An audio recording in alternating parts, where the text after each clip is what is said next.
February the 8th, 1977, 3 a.m. Post-mortem examination on the body of Randall Webster. The body was that of a well-nourished 16-year-old Caucasian male weighing 158 pounds. There was fixed rigor mortis of the mandible, but not of the extremities. The head was symmetrical and covered with blood-stained, dark brown hair. In the left scalp, 2.5 inches from the superior tip of the left ear, there was a gaping head wound. The bone edges were beveled inwardly, and fragmentary brain tissue was present around the wound. In the palm of the right hand, there was a secondary gunshot wound. There was also a fracture of the wrist. Subcutaneous bullet fragments around this wound were removed by incision. The cerebral spinal fluid was grossly bloody.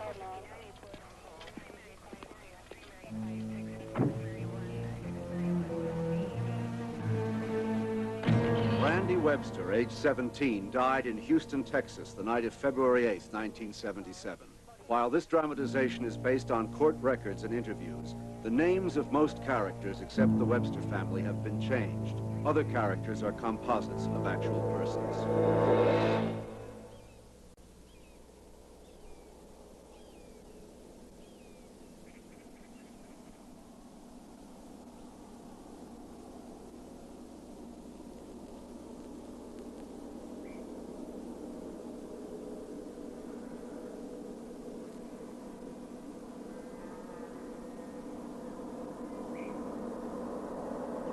Breaker, this is Snakeskin Cowboy.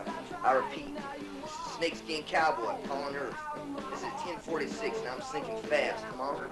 Breaker 19, this is Little Sarge. I copy you, 1046. Hey, good to hear you, Little Sarge. Where y'all headed? We're out of Vicksburg, headed for Little Rock. You got trouble? Come on. I'll tell you straight, Little Sarge. I just finished doing a little stretch in the Texarkana joint. That's where I picked up my handles. Of course, I didn't do nothing serious. I just tried to outrun some Smokies in the Trans Am. I would have made it, too, if I hadn't blown a tire. Golly, that's something. Hey, I'm telling you, I put that baby in the screaming 180. I had that old pedal in the middle. I rammed it to the third, jimming into fourth. I headed down that highway. I saw them Smokies coming in my rear view. Man, I was smoking. Randy!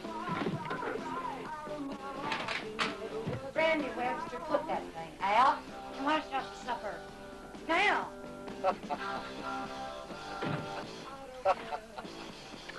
Yeah. That was just my old lady. She gets on my case sometimes. Don't forget to wash behind your ears. Wait a minute, Little Sarge. House is full, you know? Hello? Ow! That drew blood! Benny, Tarzan, don't be silly. You look real pretty now. Here. Ow! Gee! Oh, still, Randy. I am just trying to even it up. Yeah, it's like you evened up that Christmas tree till there's nothing left but a fall. Stay, Randy. Stay. Oh, good morning, John. Oh, you look gorgeous. You look wonderful. Yeah. Will you come on, man, and tell her they don't care about hair down I can't help you. Don't ask me. Well, your daddy cares. Now hold your ear out of the way. No, forget it. It's the other one. There's a cute little sprig I want to get back here. How do you think we ought to break the news to him? I mean, about me being sent on a continuation. We're not. You are. And you better think of something fast, because he is coming in this afternoon. Here, Romeo. You ought to pass those locks out to your female fans.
Hey, what do we got here? Junk sale?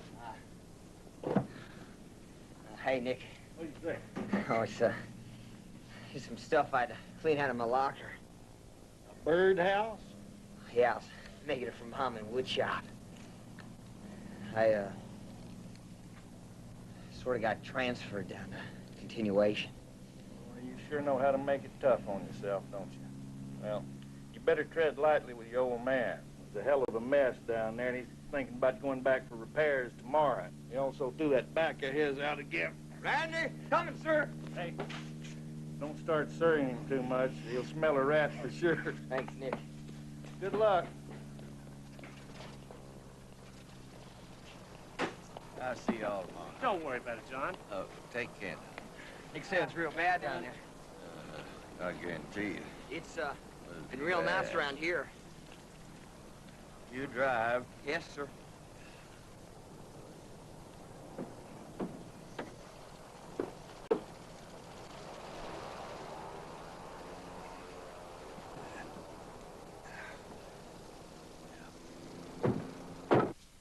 What infuriated me was we could see the daggone storm rolling in. Real tasty, Dad. Of course, when I called the Mexican Weather Service, all I got was no problema, senor. No problema. What they was really saying was there was no problema until the floodwaters got up their second-story office.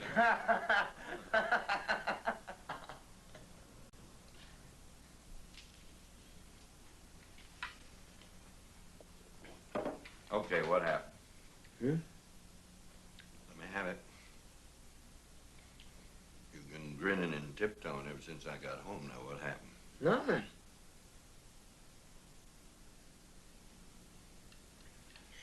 Except, well, I sort of been transferred down to continuation.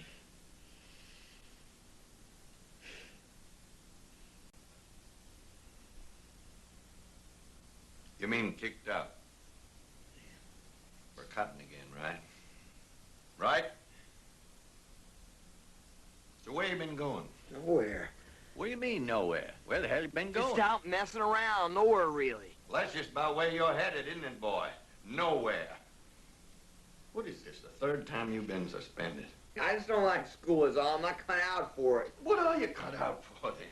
Smoking in the can? Hanging around with a bunch of losers? Like who, Don Fremont? I'm not talking about... I'm not a loser. Don't call me that. Randy, your daddy just What do died I to get call you you this. then? A snakeskin cowboy? Listen, you think there's some kind of a picture show and you're the good old boy? John, please. Well, damn it, Billy, somebody's got to get through to him. Now sit down. I'm not finished. Listen, how you think this boy, what's his name? Eddie Dutton gets turned around. You think he just up and knocks over a gas station one day? No, sir. It started way back down the line. It started when he was kicked out of school. You serious? You think I'm gonna knock over a gas station? Sit down. I don't want to sit down, and I don't want to stay in school. And just because I don't doesn't mean there's something wrong with me. Now just leave me alone. Just leave me alone. Ah! Damn it! Ah! Ah!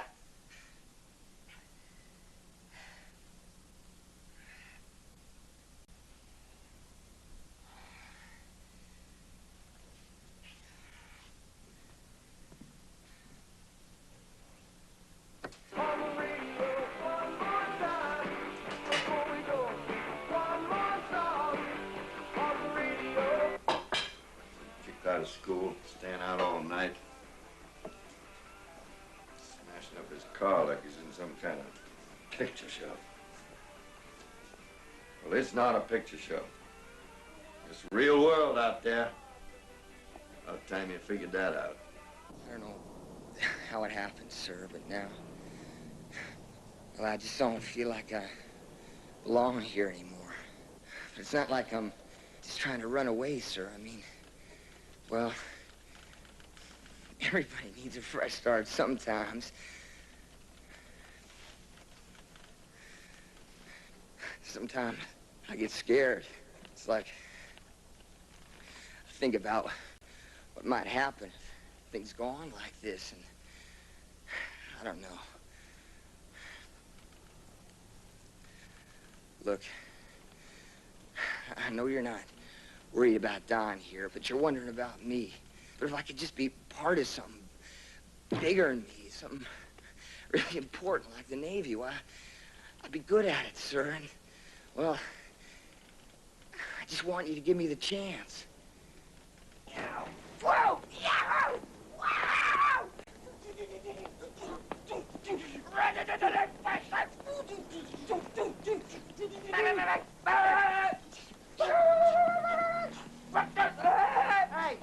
Hey, you really think your daddy will sign? Sure, he was a Navy man, too. Now, come on, let's go down to Wheeler's. Oh, I don't want to go to Wheeler's, Randy. I want to tell Amy about this. Now, look, if anybody pulls a knife on you, you just tell him you're with a kid. Morning, Miss Scarlett. Yeah. Come on, boy, let's go.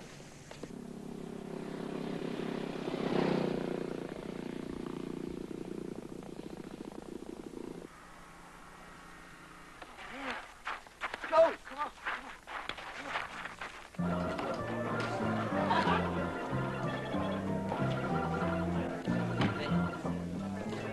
Hey, May.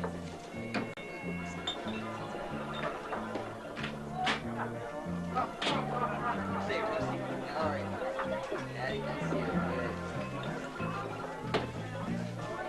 $4. Okay, I got the change. Thanks.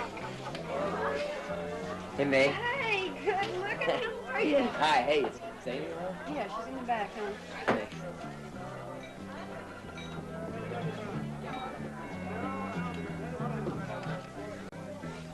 Yum, yum. I don't know if I love her for all them bulges or Mama's cooking. Let me have the keys, man. I want to take her for a ride. I'm with the kid. Well, if it ain't the bear-skinned cowboy. Ah, man. Now on you can call me the seagoing cowboy. Rock and roll, hoochie coo, ow! Ow, ow, ow! Hey! Hey, you know Don here. Yeah, I've seen him around. Guess what? No. Joined the Navy together. Quit fooling. I'm serious. We just came from recruiters. Going in as soon as we get our papers signed. You ain't going to no Navy and you know it. What do you mean? Come on, what do you mean by that?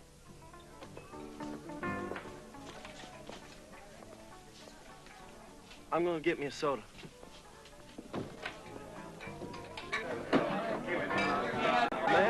Ma'am, soda? Sure thing, sugar. What the hell's the matter with you? Yeah, I gotta go. It's something I gotta do. Now, come on, Will you take take it 1 second? You just listen to me. Come here, will you?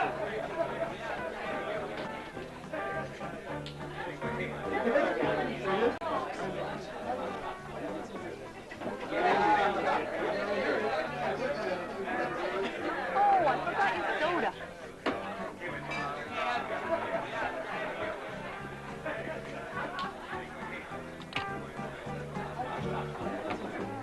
Come back here, Amy.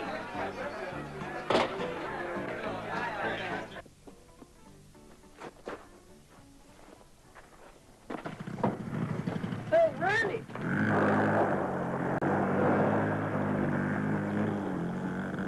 Hey!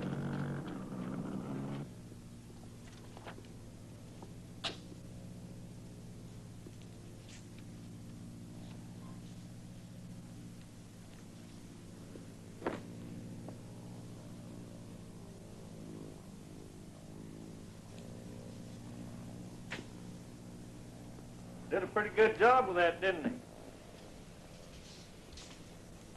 Supposed to be a surprise for Billy.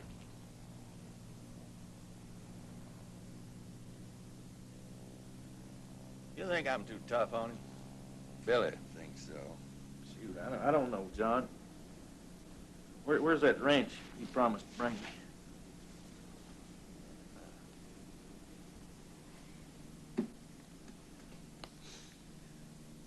You know, it seems to me that maybe if you're a little tough on Randy, that maybe his mama's a little too soft.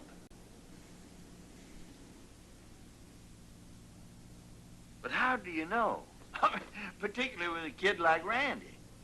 I mean, one day he's doing wheelies on the Stevens' front lawn, and then the next day he's replacing the sod and baking Miss Stevens a birthday cake. That doesn't seem so bad. I seem to remember one afternoon about 100 years ago coming out of Dottie Watson's house and seeing that darn Webster boy, I think that's how Miss Watson put it, roaring down the street on old man Steedley's borrowed tractor with a snoot full of moonshine and nothing on but his drawers. Those are my pajama bottoms.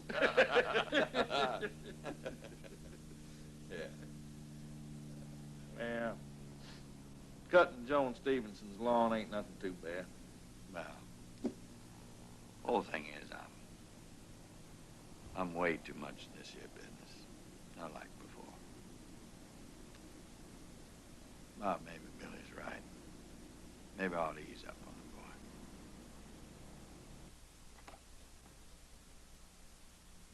the boy.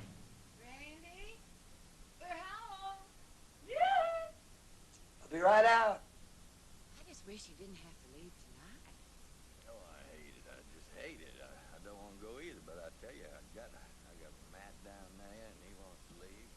I got to take him down.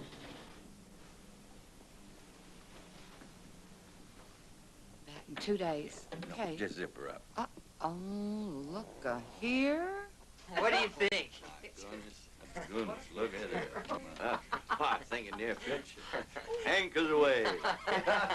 Hey, where'd you find that old thing? It's up in the attic. Oh, yeah. I'll be wearing one of my own pretty soon, though. Me and Don are joining up on the buddy plan. All you have to do is sign at the bottom. I can get my diploma in there, too. See, going in like this with Don means we'll be assigned to wherever we want. We've been thinking about going to Europe. It's kind of sudden, isn't it? How soon would you want to go, hon? As soon as we can. Look, I know what you're thinking. Now, maybe this is just another stunt, but I'm serious about this. I think it could be real good for me. I'm not saying it wouldn't be, no, sir, but we're talking about 3 years here. I know that. Look, just don't say anything else, okay? Please. Just trust me this time. Just sign the papers. Now, wait a minute. Ain't no rush. No, I got people waiting for me now. We talk about it when I get back. What's there to talk about? Randy, I won't be back here in a couple days. What do you think? I can't make it, is that it? I did not say that. Then just sign the paper. Not now, Randy. Now, just back off.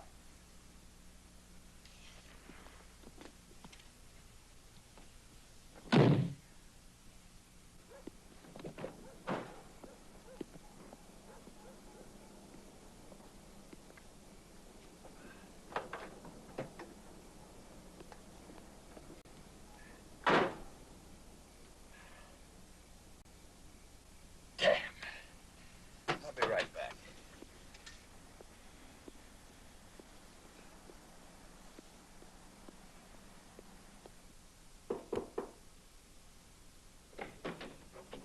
Hey, Randy. Let's not leave it like this, huh? Yeah? Whatever you say. Oh, I'd say we're both gonna try and get back on the track. Sure. Damn it, Randy. You think I like this? You think I like being the one all the time has to say no? But what do you expect? I don't expect nothing anymore. Nothing. All right. All right, you want me to sign the papers? I'll sign the damn papers. I'll sign these papers just like you want. There you go. Now you can get the hell out whenever you want.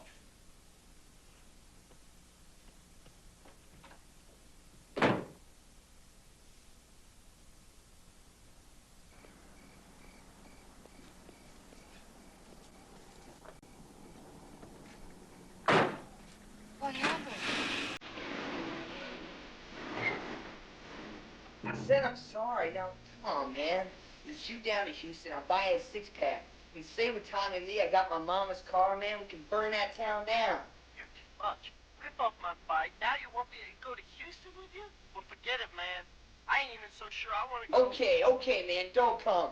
But just don't tell my folks I went down there.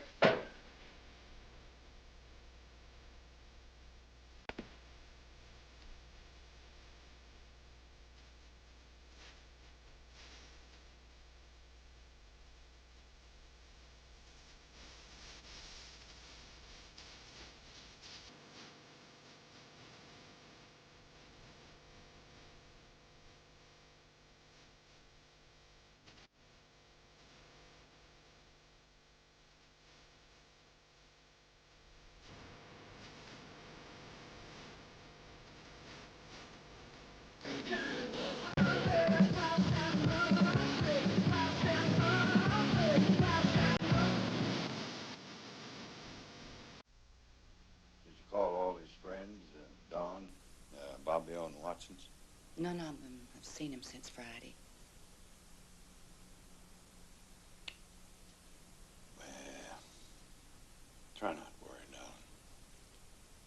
I reckon you just tuck off for a couple of days is all. Yeah.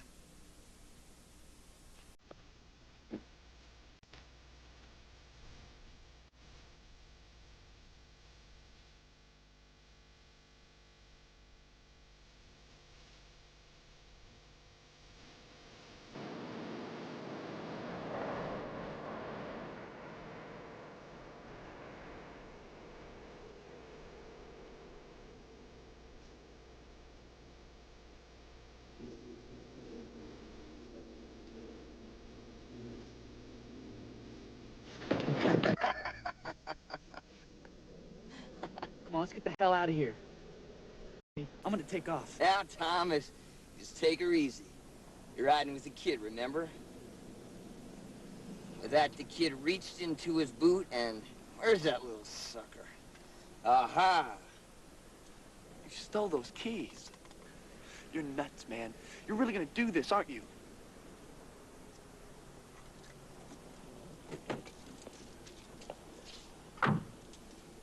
You just sit tight right here.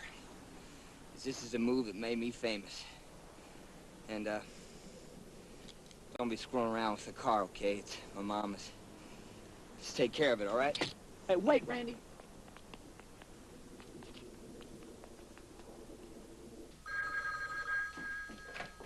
Hello? Is Randy there? No, he's not. Who's calling, please? Are you sure he's not there? Yes, I'm sure. Who is this, please?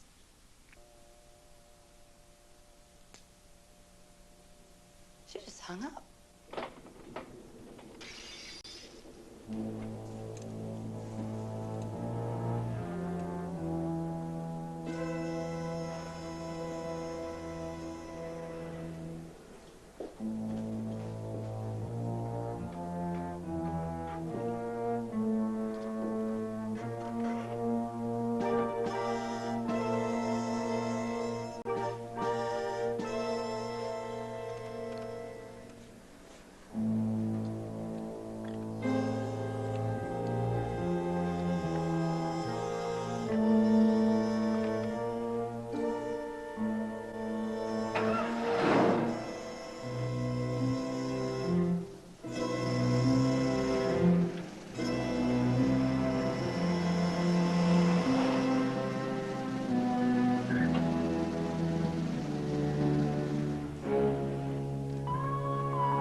Well, it's just you and me now, honey.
Hello. Mrs. Webster? Yes.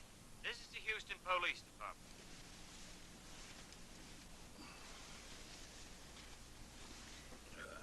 This is Mr. Webster. Sir, your son has been shot by a Houston policeman. Any further inquiries should be directed to the Houston Police Department. Oh. Is he dead? Yes, he is. You have been informed. Yes, sir. It says, according to homicide detective J.M. Cowitz, the decedent was driving a van which had just been stolen from Al Stokes Dodge on the Gulf Freeway. The decedent was chased by police officers and lost control of the van on Telephone Road trying to negotiate a turn. When he jumped from the van with a .22 caliber revolver in his hand, he was shot in the head by Houston police officer A.D. Jakes, badge number 1877. The decedent's property consisted of a wallet, a watch, and a feather-banded cowboy hat. That's all there is, sir.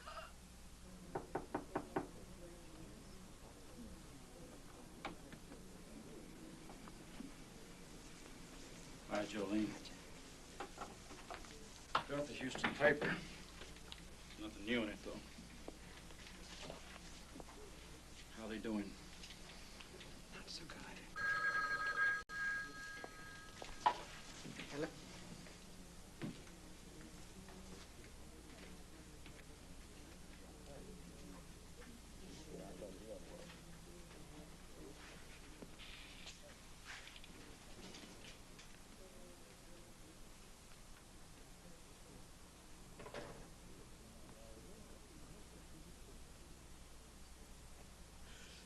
My fault. I should have told you he was in Houston. It is not your fault. But I want you to level with me. I want you to level with me. Now listen, you just forget all about that gun. Because according to this, they also found drugs on Randy. Quaaludes. Now, I got to know the truth here, boy. Because the only way, darn the only way that I can see Randy using a gun on anyone is if he was on drugs. Now, was he? No, sir. Was he? Not as far as I do. Huh? You never saw him using drugs. Is that what you're saying? Even grass? Mr. Webster, he tried it, but he just bummed him. So after that, he'd just drink. You ought to check out Wheeler's. Ask around down there. That's the bar down I-17 Junction. Randy used to hang around down there a lot. Maybe he got mixed up in something. In what? In what? I don't know. Come on, now, I don't know. I'm just trying to help you. I don't know. Yeah, well, listen, boy, you have help, darling. You've been a big help. Johnny.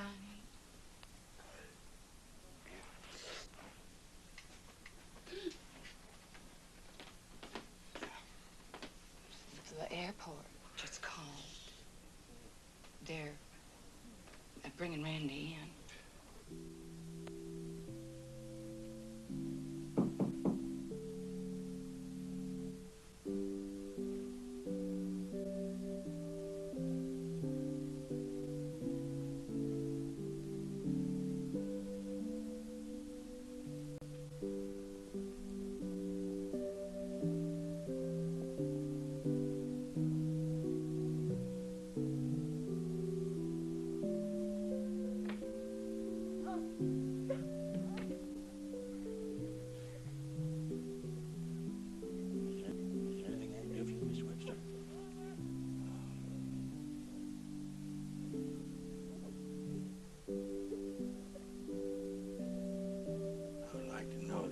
Nature of my son's wounds, Mr. Olson, everything you can tell me. Well, without the autopsy report, I can't tell you very much. Just that there was a slight hand wound, and Randy was shot once in the head. I know that, but,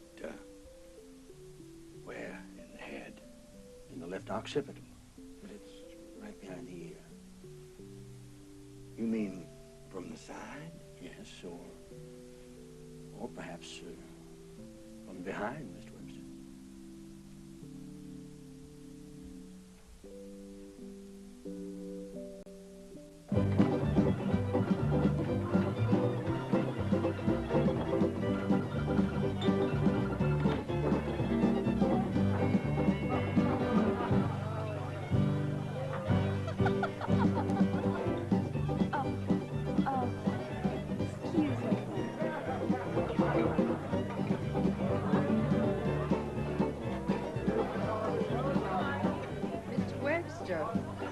Evening. I didn't reckon you'd be so busy. I want to talk to you and your daughter about Randy. Oh, yes. Just a minute. Chuck, honey, will you watch things for me? just in the back. Go through the kitchen there, and I'll meet you in the back. All right. Amy, it's me, honey. Honey, this is Randy's father, Mr. Webster. He wants to talk to us.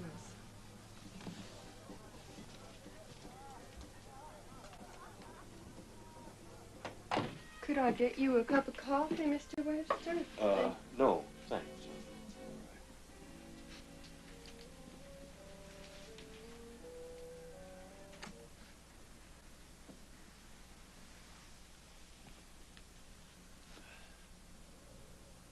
Well, I think you both understand how important it is for Randy's mother and me to find out everything we can about what happened to him and why.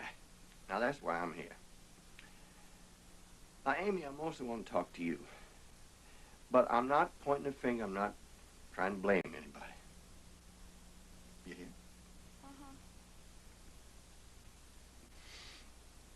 Now, as you know, Randy apparently stole a van in Houston.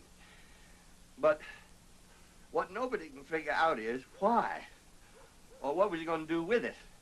Now, did Randy talk to you about getting a van or going to Houston, maybe? Is that for sure? I'm wondering why, you know, when you called the night it happened, you wouldn't leave your name. I left my name. No, you didn't. Did you know Randy was going to Houston that night? I just wanted to talk with him. Amy, why did my boy steal that van? Mr. Webster, as you can see, she's still very upset. We're all upset, Mrs. Wheeler. Amy, what about the gun and the drugs they found on Randy? Do you know where he got them? Amy, look at me. I think that is about enough. No, I don't think so. Now, we buried our boy yesterday, and by God, I won't rest till I know why. Now, I think there's a real good chance that Randy got mixed up with something around here, and I think your daughter knows what that is. Now, come on. Amy, I need to know the truth here now. You want to know why your son came here? He came here to get away from you. Get away from a father that he could never, ever talk to. You never, ever had a little nickel's worth of faith in that boy. Now, you believe what you want to, but I do know that that boy was not on drugs.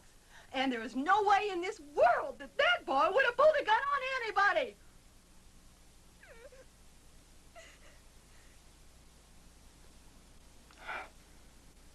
I know that. I'm sorry.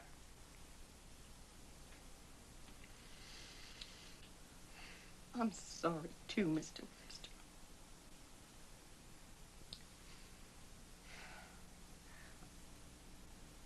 I'll go get Amy, and we can... No, she's been through enough. I'm sorry.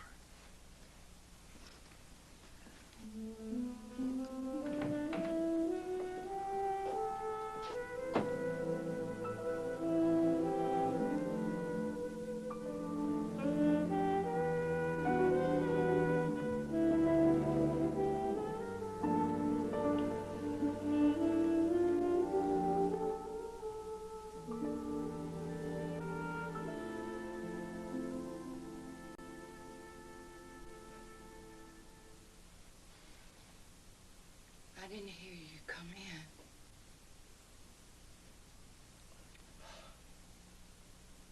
I went over to Wheeler's tonight. Dawn was wrong.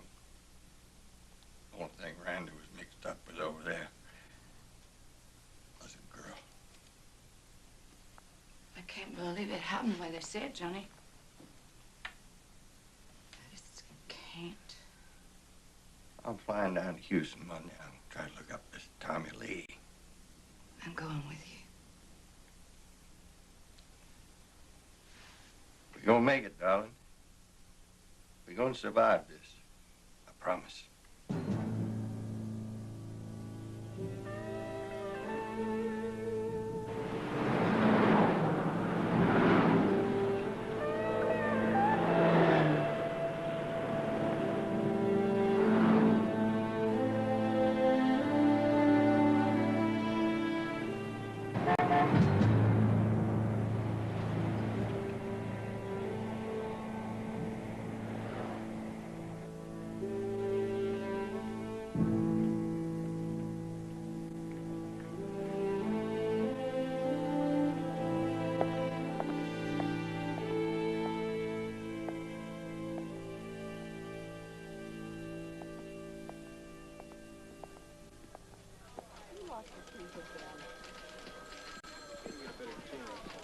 No, I need a positive identification, okay?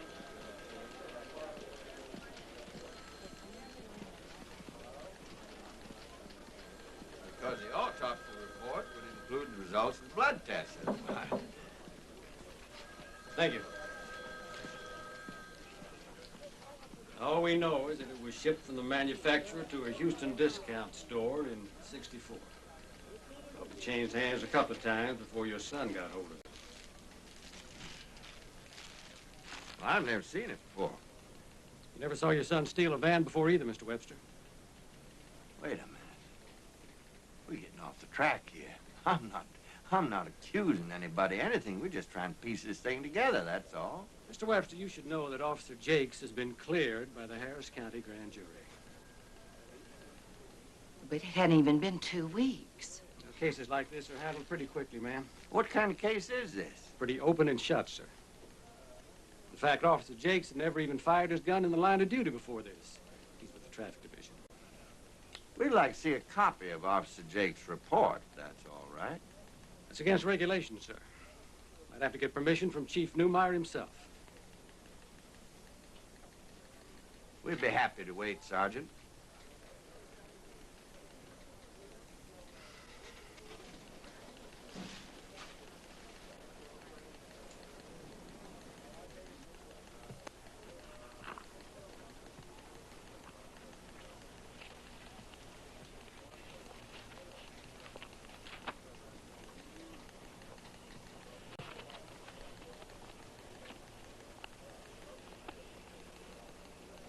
My name is Officer A.D. Jakes. I've been a Houston police officer for 3 years, assigned to the traffic division. Tonight, as I was outbound on the Gulf Freeway, I spotted a customized van, matching the description of one stolen only a few minutes before.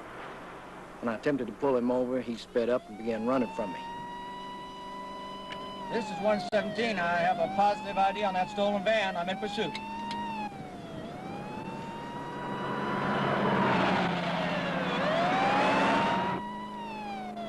All right, let's pull it over. Pull it over now. When I attempted to pull him over, he sped up and began running from me at a high rate of speed.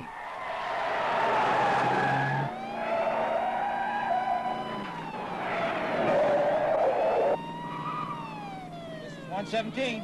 I'm still in pursuit. Van refuses to stop. 117, this is Patrol 1332. We're setting up on Reveille and Park 2 patrol units were blocking the southbound lanes of Reveille and Park Place.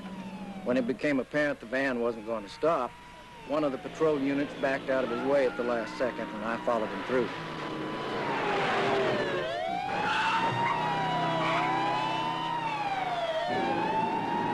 Black, he's turning on the telephone road. Are you with me? Right behind you, 117. At about this time, I saw a taxi cab up ahead on the right. The taxi kept getting in my way, and I couldn't get around him. Neither could the van.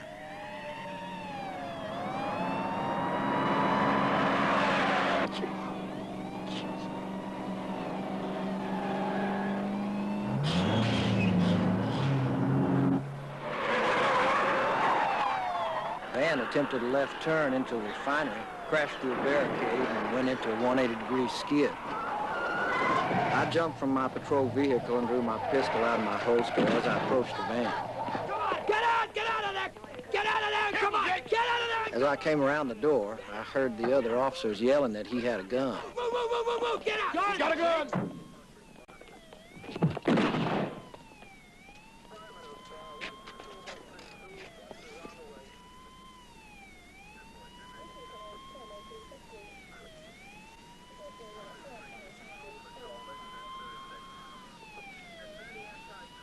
There was blood on the ground under his head, so I immediately got up and ran to my police vehicle and called for an ambulance.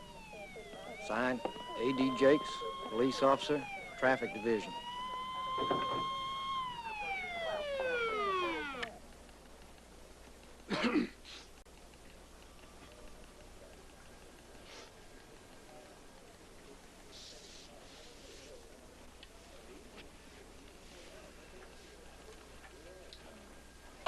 Officer Jakes mentions a taxi cab driver in there. We'd like his name. I don't know his name, Mr. Webster. Have you found the coroner's report yet? No, ma'am, we haven't. It's been misplaced. Misplaced? All right, let's try this one. Which way is the DA's office? Thank you. Well, you know what these bureaucracies can be. Even over in the police department, they... What is it? According to this, I'm not supposed to present your son's case to the grand jury for another 6 weeks yet. The Harris County grand jury? Well, they told us they already... Well, now... Well, they must have got this mixed up with something else. Well, they didn't get it mixed up with anything, Mr. King. I think they lied to us. And if they lied to us about this, what about the rest of it? Mr. King, do you have a copy of the coroner's report? They said they misplaced theirs. I'm sure there's one here somewhere. Well, just a minute. Give me the coroner's office, please. Evidently, it just hasn't been transcribed yet. Hello, Janet. Yeah, this is Mike King here. Yeah, honey, I wonder if you could do me a favor. I wonder you could pull out that bottom drawer and give me a report. Webster. Randy. 77713. Yeah, 713. That's right. Yeah. I'll wait.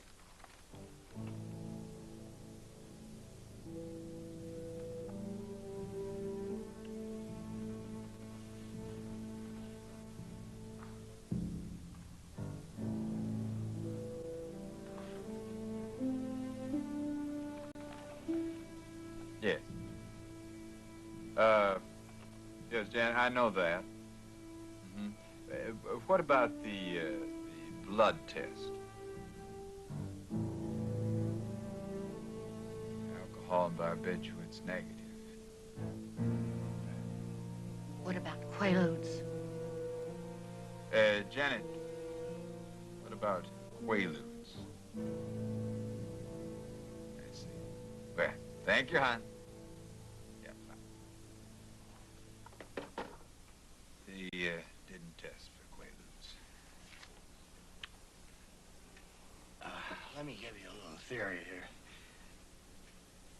If they did test for him, it'd still come up negative, which just might be why they didn't test for him in the first place and why we're being lied to. Now, just a minute here, Mr. Webster. Are you saying there is some kind of conspiracy going on? I'm saying I can't believe our son was on drugs or that he pulled a gun on 3 cops. Well, can you believe that he stole a van?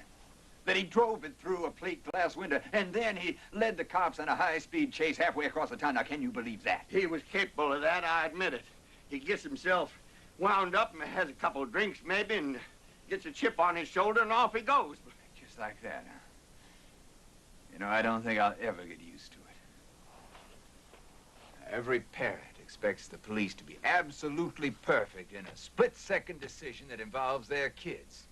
Of course, now, if those same parents had been maybe half that perfect in raising those kids, they wouldn't be out in the street in the first place, would they?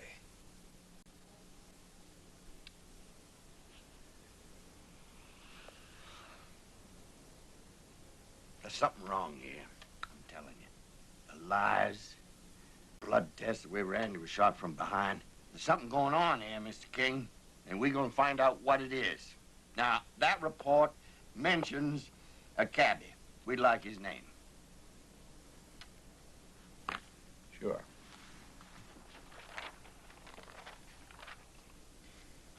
Sonny Mance, Ready Cab Company. And I see here in the report that we already checked for him, but he's taken off. Evidently, he is not all that reliable. But I certainly want you to check that out for yourself. Won't you be my guest?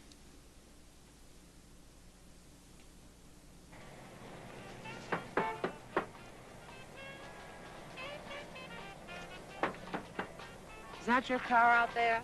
Tommy Lee told me it'd probably be about for it. Isn't this place a sight?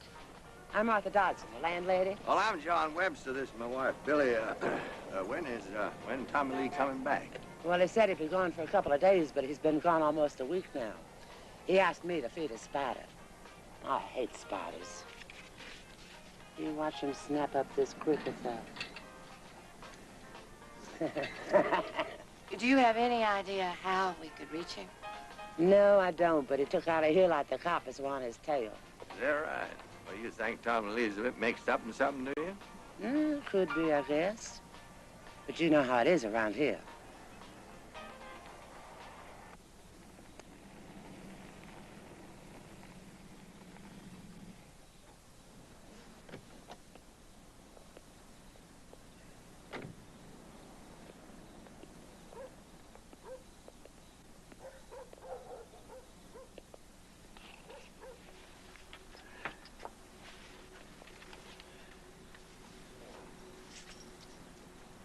Dear Mr. and Miss Webster, I wanted you to have this because I'm so sorry for what has happened that it breaks my heart. I loved Randy, too. It's not signed. Imagine they came from the Wheeler girl. But why wouldn't she sign her name?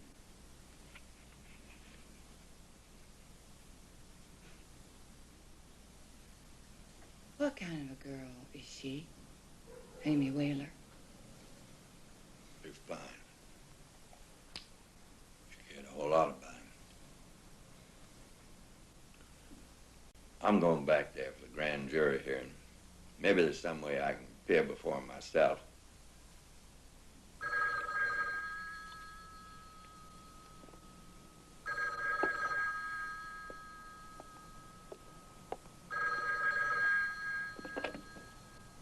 Hello. He was killed 2 weeks ago. That's all right.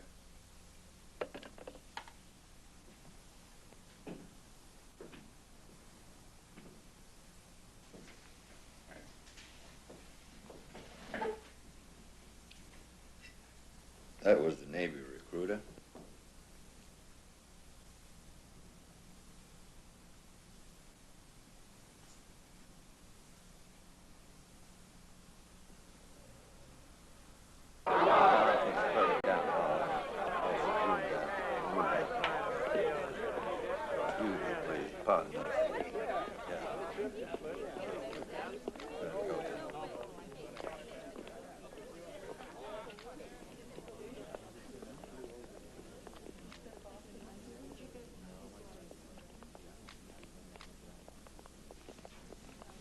Excuse me.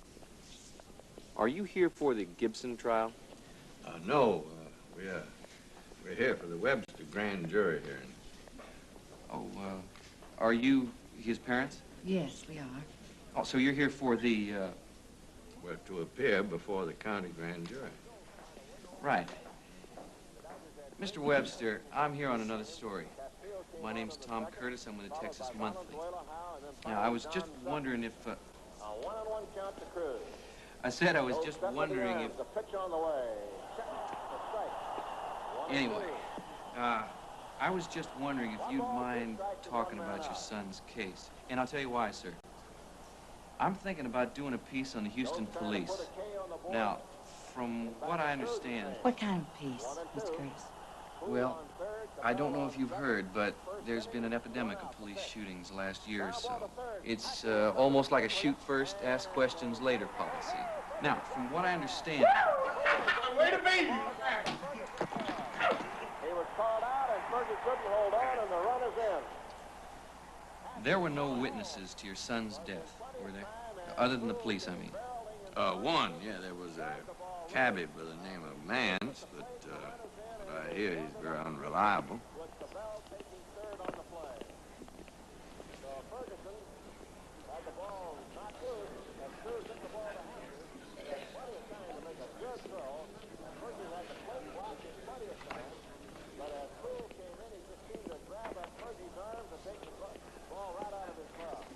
Tough guys. Melville, Harold, Ant. Well, at least Mance is here. He's gonna tell it the way he's seen it.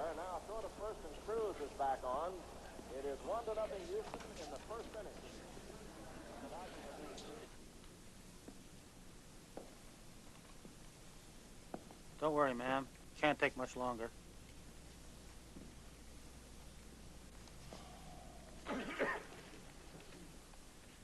Now, Mr. Webster, as an unofficial witness before this grand jury session, I do hope you can keep your remarks brief and to the point.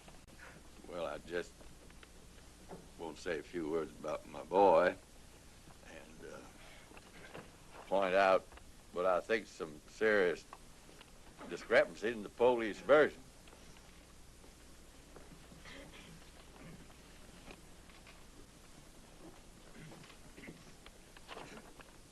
Of course, I would like to have everyone's attention, if that's possible. Now, Mr. Webster, let me remind you that we have been in this session for 6 hours. And although you were not a witness to the incident, you have been allowed to speak for the record. But fact is, we have found no grounds to indict the officers involved. But go on.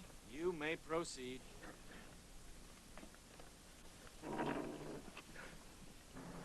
Anyhow, I want to apologize for what I said about you yesterday.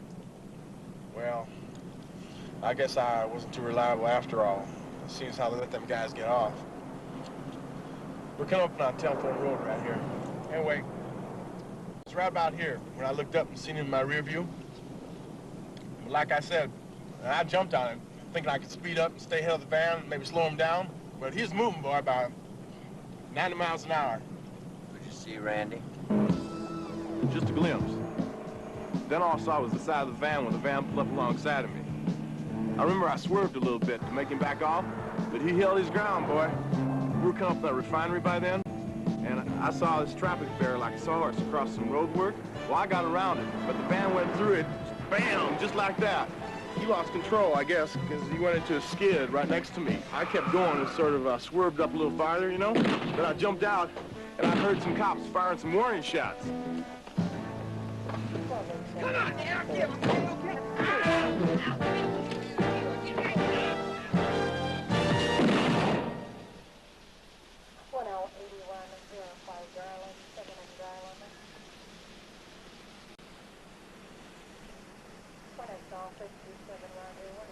Get out of here. Get the hell out of here! I did like you said. I got out of there. But I'll tell you, I never did see no gun, Mr. Webster. Now when he got out, now he's on the ground either. I think they just shot that boy. Was he sure, John? Well, he claims he never saw the gun, but I don't know. He also told me he tried to join the police department. They turned him down. Maybe he's got a grudge. Come home, Johnny. I can't, Billy. Not yet. Tom Curry was by here today. He's writing that article, you know. He wants to talk to all Randy's friends, especially Amy Wheeler, so I told him... No. Why? Because I don't want him writing an article that a boy was killed because he couldn't talk to his own father. If that's what they said to you, they were just... They were not lying.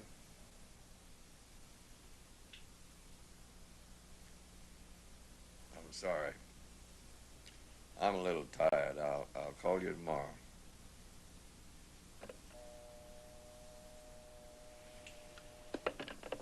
Mr. Webster, would you please... Look, as far as I'm concerned, you are the court of last resort. Now, the police are closed ranks. The DA's office, forget it. The FBI, God knows I get to those guys. They told me to write letters. Buck passing, stonewalling. Now, the FBI told me that only the U.S. Attorney's Office can assign them to the case. Now, That's this right. is the U.S. Attorney's Office, isn't it? Yes, it is, Mr. Webster, but first the county district attorney I has... talked to the man, King. Forget it. He has backed the cops in every time in 35 straight cases. Mr. Webster, the DA's job is not to back up the police. You're damn right it's not. But I just checked, And that's the way it's been for 35 cases, and that's the way it was the other day. King went in there and basically told that grand jury that Randy Webster stole a van, pulled a gun, and was shot. But there's a lot more to it, damn it. Excuse me. I gather you're John Webster. That's right. My name is Lois Carter, and I'm in charge of the Civil Rights Division. I'm very familiar with your son's case. Carlos, if I'm not mistaken, the grand jury is going to reconvene to hear 2 new witnesses. That's right. Who are they? Well, one's a man who claimed he saw everything from a nearby trailer park, and the other's a passing motorist who says that he saw a gun in your son's hand. Now, Mr. Webster, until the county grand jury hears those 2 witnesses and closes its books on the case, there's absolutely nothing the federal government can or will do concerning your son's case. And after that? Well, after that, we can consider reviewing the case for our own purposes to see if there's sufficient evidence to bring it before the federal grand jury. Well, I won't hold my breath.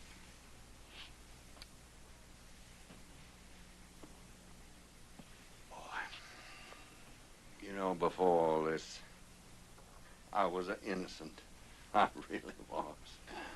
I mean, I believed in our system. Can you imagine that?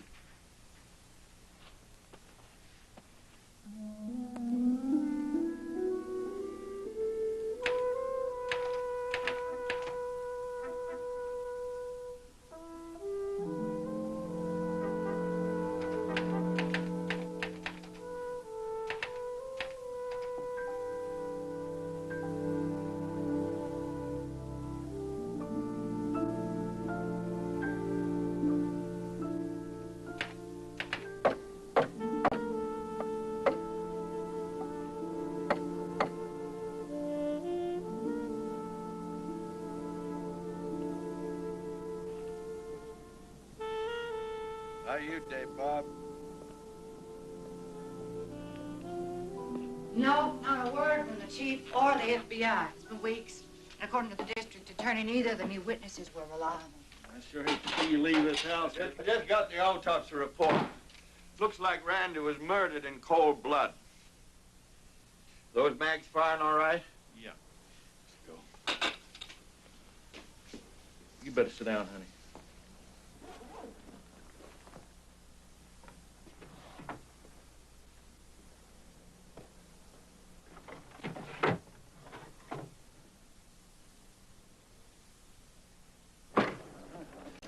I don't care about the new witnesses. I'm talking about this report. Now, have you read it? The grand jury has already Have you read it? Of course I have read it. And you still believe those cops are telling the truth? Look, it doesn't matter what I believe. It matters what the grand jury believes. They have to question. Just do me a favor, King. Do me a favor. Put your right hand on the back of your head. I've already said all I have to say. Put your right hand on the back of your head.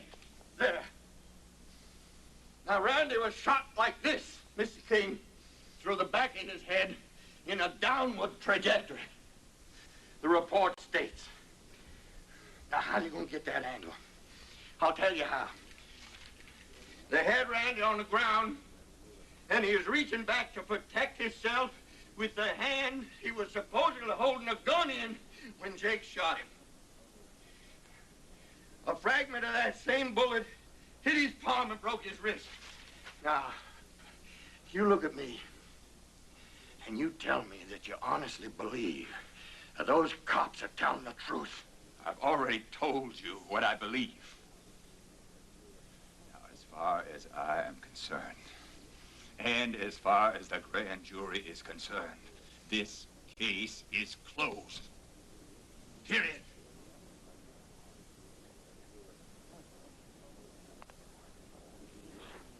It's all right.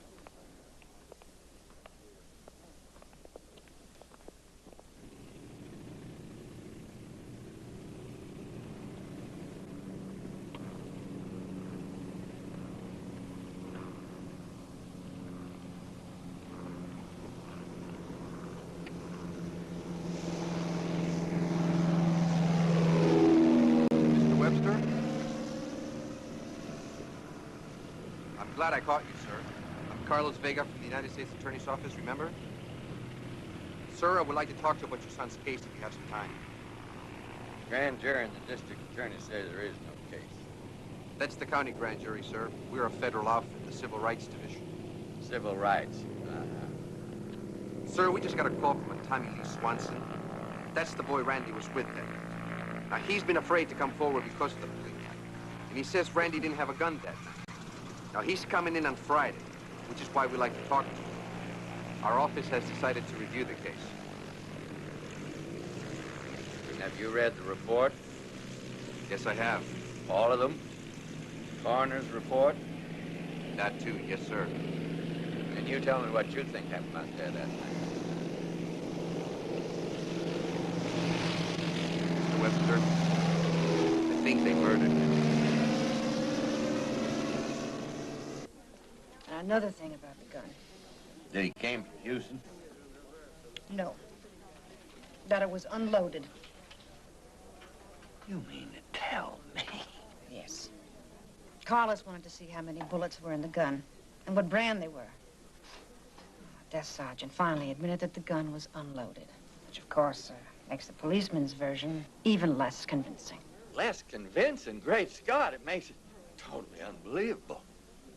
What they're saying is that Randy aimed an unloaded .22 at 3 cops who had him in their gun sights. Well, there's not a juror in the world would believe a kid would do a dumb thing like that. Mr. Webster, let me remind you again. As far back as I can remember, up until now, no Houston policeman has ever been indicted in a case like this. What are our chances of getting an indictment? Slim. Well, let me explain something to you.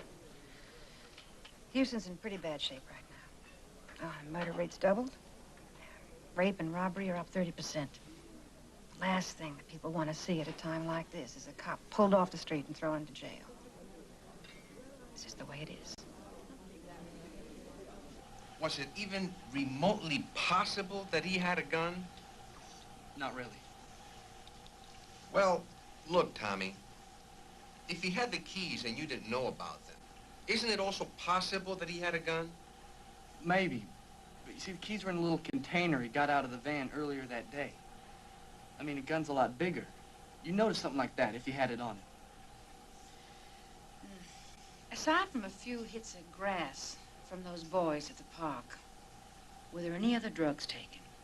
No, ma'am.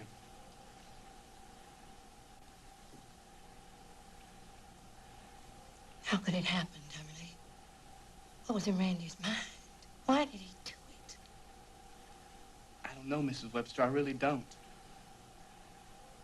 I think maybe him being up 24 hours. You know, it was more like 36 hours. That might have had something to do with it. The way he got real quiet at times, like his mind was somewhere else. But when I try to talk serious with him, he just give me that grin of his and all that damn CB talk. You saying that Randy stole that van because he liked to sleep? No, sir. Look, you know what I mean. I don't know what you mean, Tommy Lee. He told me he wanted to party, burn the town down, or something like that. Well, come on now. Was he angry? Huh? Was he uptight about school or me or the Navy thing? Look, Mr. Webster, it's hard to say what he was. But damn it, he must have said something. Now, what was it? Was he hurt? Was he trying to get back at me? Hey, maybe he was. I don't know.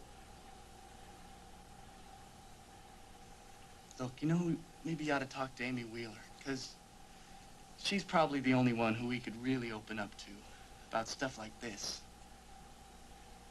I mean, about you.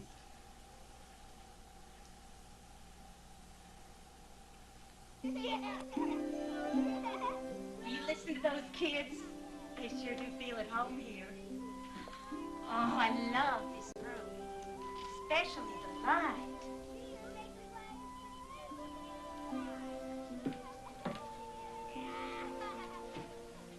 How can you bear to leave it? Well, it's just too big for us now. I sure am glad you're leaving these curtains. They're just perfect for the house.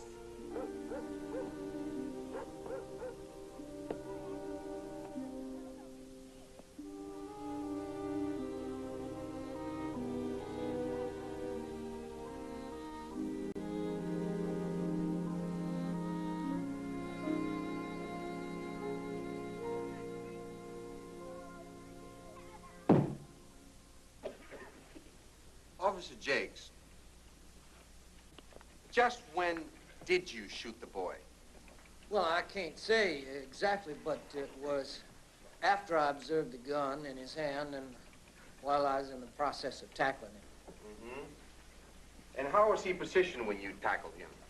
Well, I'd say... Would you please demonstrate for this grand jury?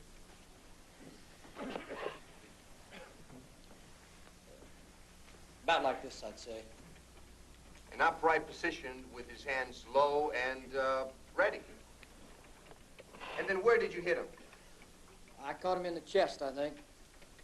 Which was a split second after the gun went off. A reflex action, you said. Is that correct? That's right. The gun had a very light trigger pull, only 6-8 pounds, I'd say. Officer Jakes, something puzzles me. If Randy Webster was standing upright, with his hands out, and you only fired one shot, how did a fragment of that bullet hit his right hand? If it was out like this? I don't know. Well, in your experience with firearms, bullets are very fast, are they not? Yes, a bullet is fast. Well, faster than a man can raise his hands? I guess. Mm-hmm. Officer Jakes, according to the coroner's report, the bullet struck the boy's head about here, and traveled downward to here. Officer Jakes, could you please show us how you tackled the boy at chest height and at the same time shot him up here on that downward angle? I don't know how. I just came up and did it. It's not something I practiced. It's like it was a reflex, like I said. I see. That's right. You testified the gun had a light trigger pull, 6 to 8 pounds.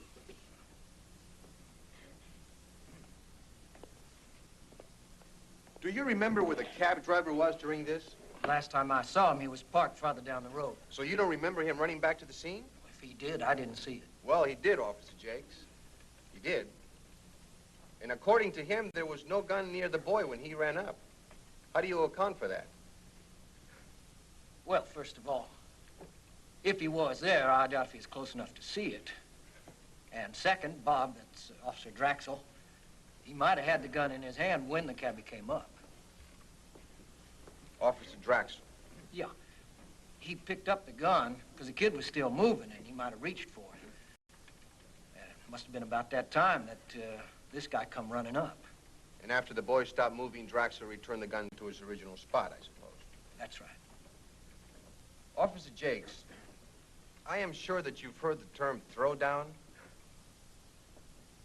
which refers to a weapon planted at the scene of a shooting so that it appears the police haven't shot an unarmed man.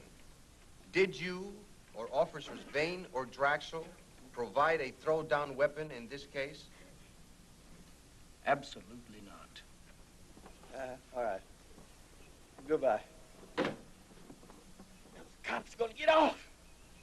Did Carlos say that? He didn't have to.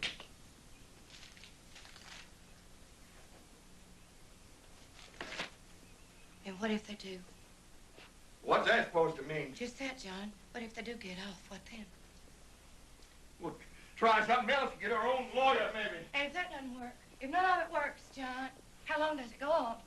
Go on. They killed our son, remember?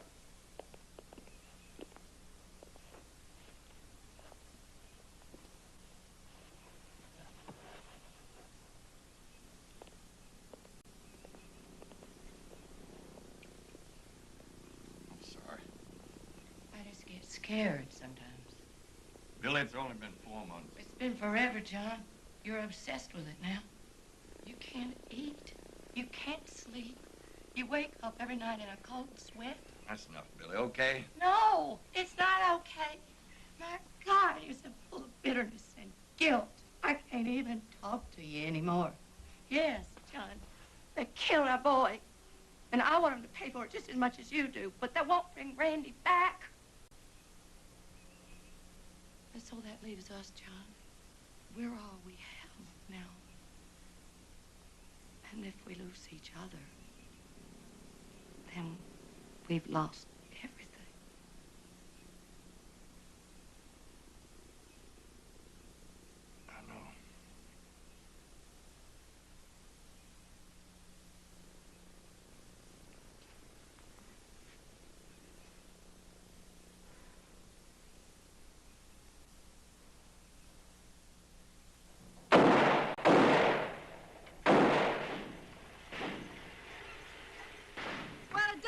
pretty light trigger pull. About 4 to 6 pounds, I'd say. Would you call that a hair trigger? No, ma'am. That'd be less than a 2-pound trigger pull. Like this one. Here, try it.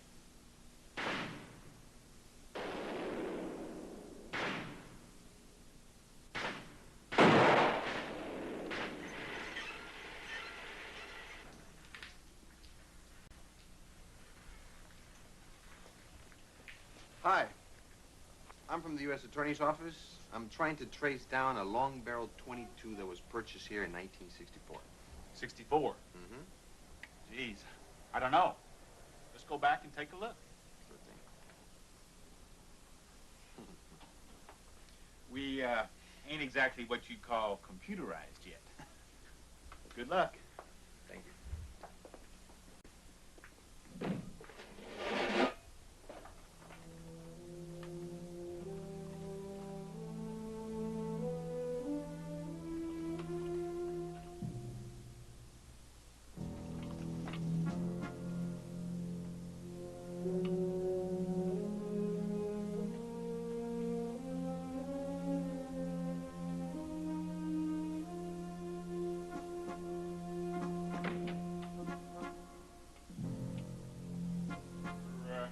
About ready to close up.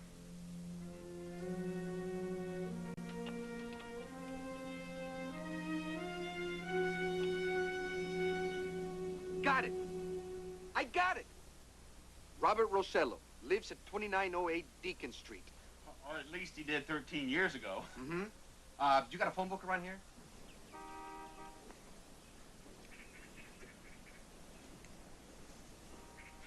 Excuse me. Hi. Miss Rosello? Yes? My name is Carlos Vega, miss. I'm with the United States Attorney's Office. Your roommate told me that you were working out here. Oh. I'm hoping you can help me out, miss. I'm looking for a Robert Rosello. You wouldn't happen to know him, would you? Why? Well, I'm trying to track down a gun he used to have.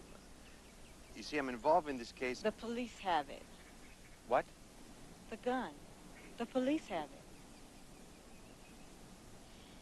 Robert Rosello was my father. He shot himself with that gun. When we said we didn't want it anymore, the police took it. The Houston police? Yes, sir.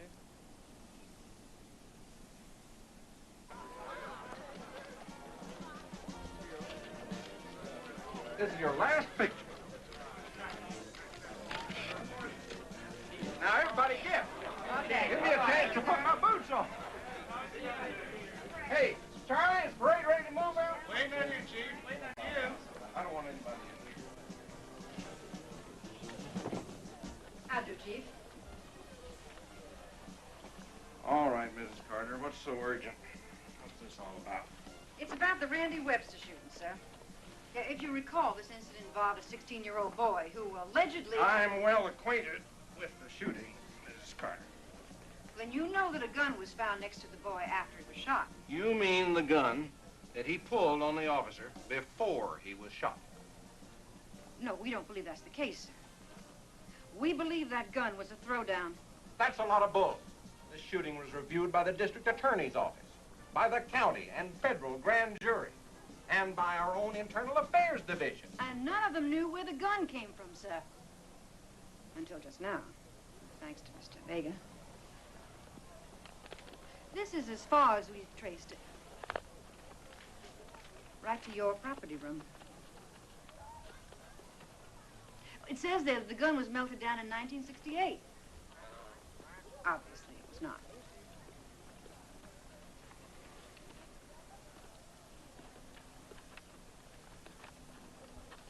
How many of my men are involved? 3. So far. Jakes, Draxel, and Vane. 3 out of 3,000.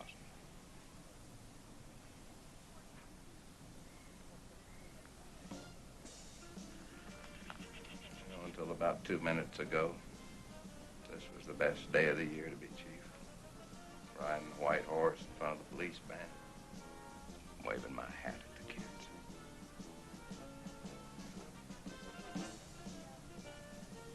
Damn.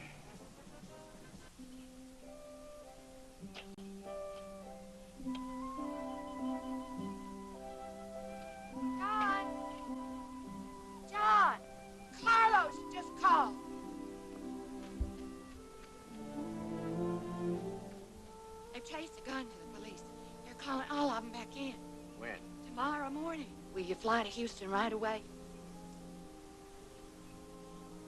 No. No, right off.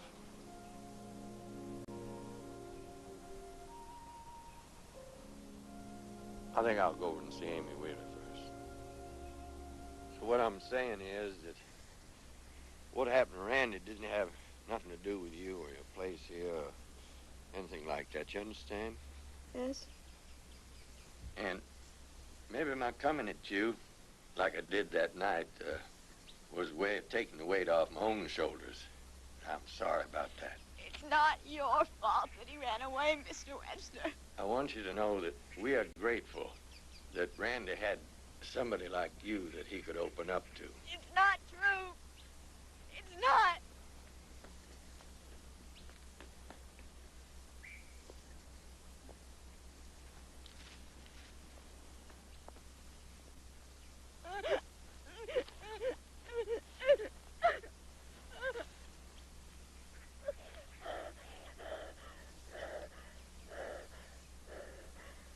I'll offer you my handkerchief, but I don't carry one.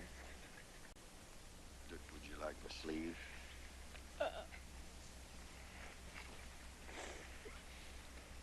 Well, we're a pretty pathetic twosome out here, Amy. Don't reckon Randy'd like it too much. It's my fault, Mr. Webster. How do you figure that, honey? You were right. I did know something about the van. You want to tell me about it? We got into a fight the night before he left about the Navy, and I said some awful things because I didn't want him to go. Well, I'm sure Randy understood that, honey. No, he didn't. Sure he did. He was just hurt, and I wanted to hurt him. I told him I didn't believe him, and that he would never amount to anything because he was all talk about the Navy and getting married someday and having a van that we could just get away from here in. That's the last thing I said to him. That's the last thing. Oh, God. Why couldn't it have been something good or something kind? Because now it's this way forever and I can't stand it. Amy, listen, it wasn't that, honey. It was, too. It was. Randy was going to come riding back to me in that van. And now because of that, he's dead. No, listen, Amy, listen to me, honey. Listen to me now. It wasn't your fault. Now, no matter what you said to him, it don't matter. I mean, there just was no one reason why Randy run off. Now, we can blame ourselves for not hearing him sometimes, and we got right to be angry with him, too. But listen, he was killed out there for no good reason, and that is nobody's fault but the man who shot him. You understand me?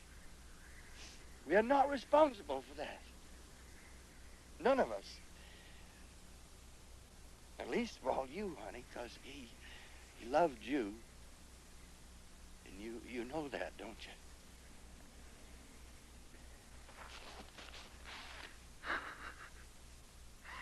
He loved you, too. He really did.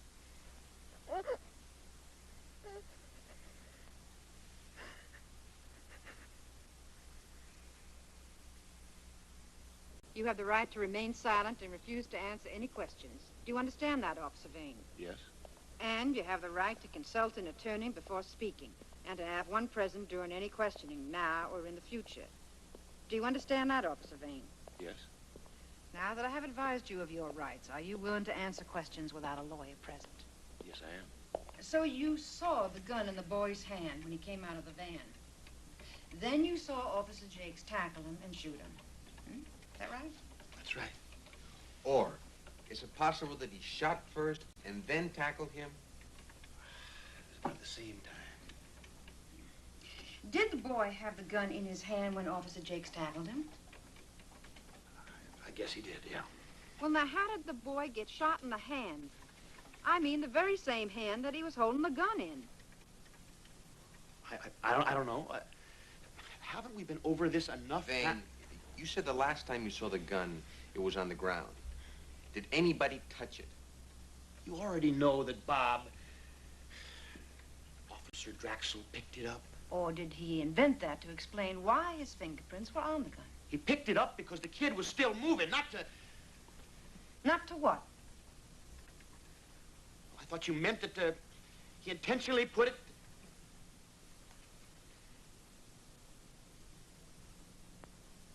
Never mind. You better be careful, Officer Vane. According to the FBI, you terminated their interview with you during the very same line of questioning. Mr. Vega, could I see you outside for a moment?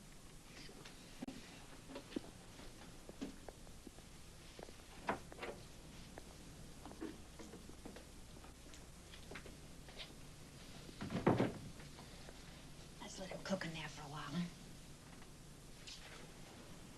Would you, read me back that last part where she's talking about the fingerprints?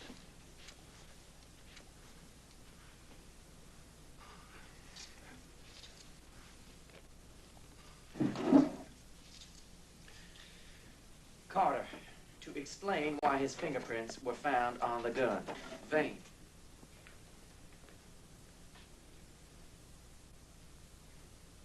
He picked it up because the kid was still moving, not to... Carter, to what? Vane, I thought you meant that he deliberately... Thank you. It's fine. I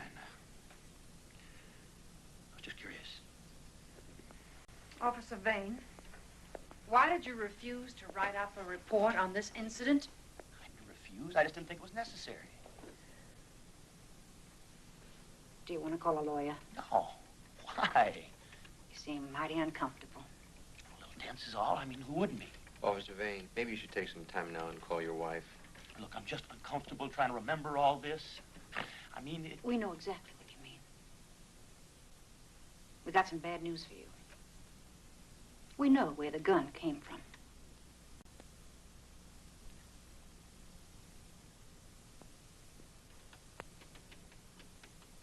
Where?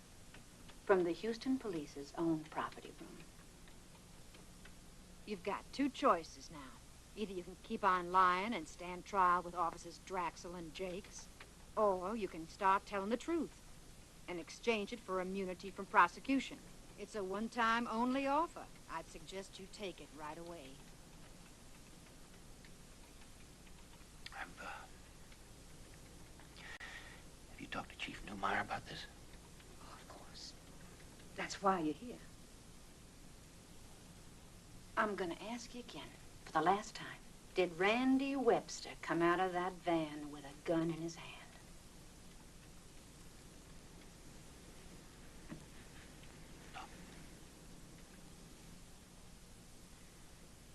Where did that throwdown come from, Mr. Vane?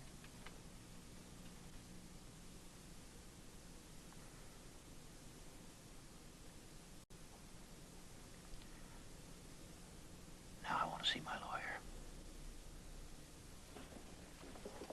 And during your 6 years on the force, have you ever been disciplined for any kind of misconduct? No, sir. Mr. Vane, on the night of February 8, 1977, you were assigned to the Southeast Patrol with Officer Robert Draxel. Is that correct? Yes, sir. Would you You please sure you point want out- to be here for this part of it? Sit right Yes. It's going to get pretty rough now, you know. We've waited a long time Thank for you. this, John. I want to hear it all. Mr. Vane, I think it would be best if you were to simply describe for us what happened on the night that you and Officer Draxel heard Officer Jake's call. Well, there were a couple of calls. Where would you like me to start? From the moment you first saw Randy Webster. That'd probably be when we were set up on Reveille in Park Place waiting for him to come. That will be fine. Please go on. Like I say, we were at the intersection. I was keeping the cross traffic clear, and Bob was in the car. That's when we first saw him coming. He was traveling at a high rate of speed. We had to clear the intersection in a hurry. Jakes was right behind him, about 2 or 3 car lengths, I'd say. I jumped in, and we took off after him. Turning on the telephone road. Are you with me? We're right behind you, 117.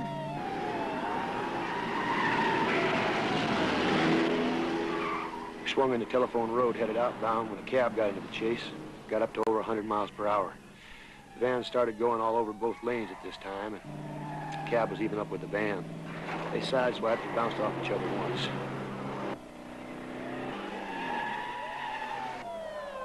The van was trying to make a sharp left turn out by the refinery. It was traveling too fast. Crashed right through some road repair sawhorses and spun out 180 degrees. Ended up facing Jake's car on her own coming up behind. Blacks and I got out. I fired once in the air. Parker fired 2 or 3 times. Get out of there! I saw the boy in the van open the door and start to come out. I didn't see anything in his hand. Officer Jakes was at the van already. Okay, man. Okay, man. Right.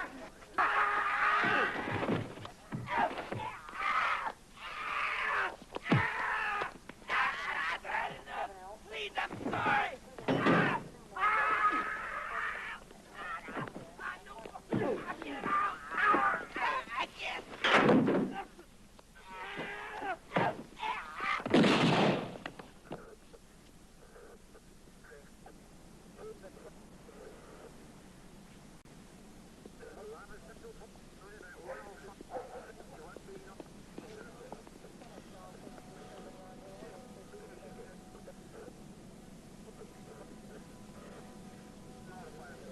You really got him, didn't you? Yeah, we got him.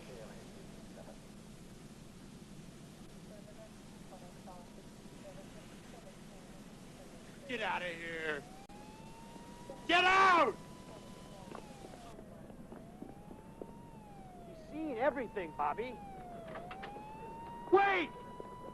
Get back here!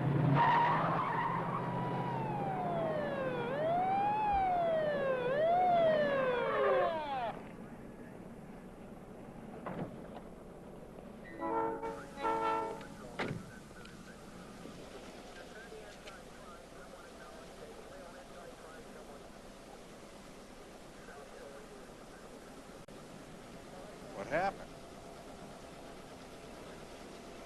It just went off. And we got a cabbie that saw the whole thing. It's gone now. How bad's he hit?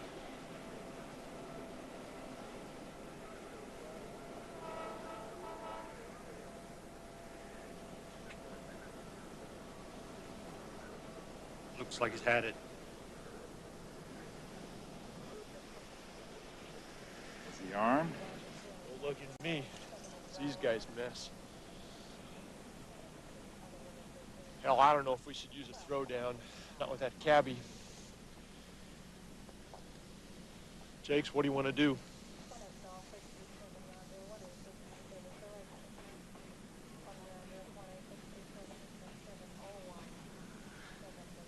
You want to use a throwdown, or you want to tell it like it happened?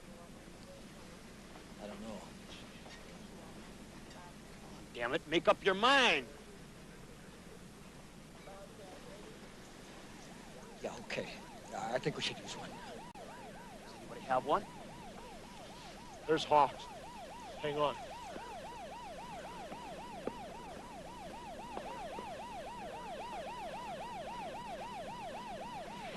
You think you better call an ambulance?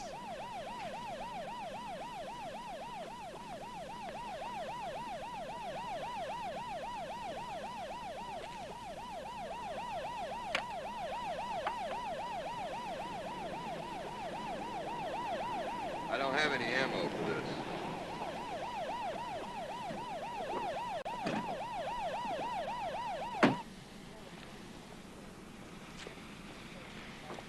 Anybody got a clean handkerchief?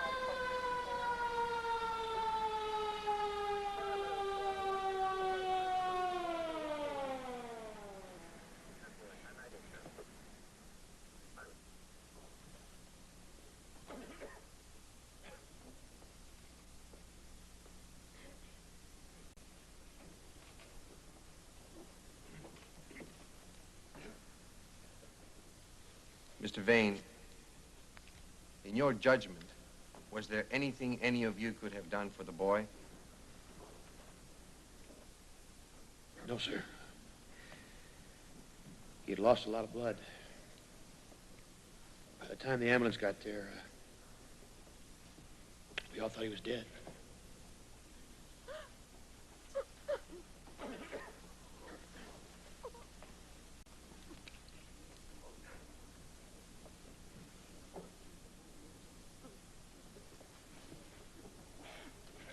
Thank you, Mr. Vane. I have no further questions, Your Honor. Court will be recessed till 2 o'clock this afternoon.